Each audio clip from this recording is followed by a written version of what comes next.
Well, I live in Southern California, so experiencing earthquakes is nothing new to me. That's for certain. But in my whole lifetime, my 28 years on this earth, I think the biggest earthquake I ever experienced was like a five point something. I can't really remember. It was the biggest one was when I was a child, so I can't remember what it was on the Richter scale, but I believe it was 5 point something.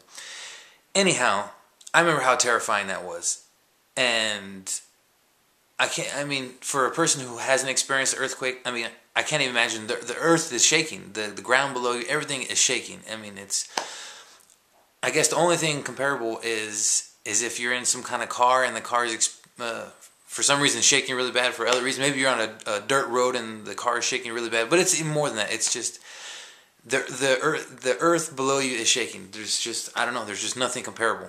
Anyways, like I said, it was a 5 point something, and it was incredibly scary. It didn't seem like it was ever going to end. And now I seen footage of this one in Japan, and it seemed to go on for over 30 seconds. And 30 seconds in earthquake time, it's like forever. When you're sitting through it, I guarantee you, it's like forever. And theirs was an 8.9. It's estimated as 8.9 right now.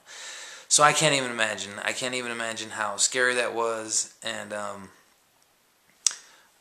my heart obviously goes out to all them people, and on top of everything else, there's a tsunami, and the huge earthquake created a tsunami, which just causes more havoc. And I don't know, it's just, I can imagine for adults who may have experienced earthquakes over there, it's one thing, but for, like, say, younger people who maybe haven't experienced earthquakes or let alone tsunamis, it's probably quite terrifying. It's quite terrifying.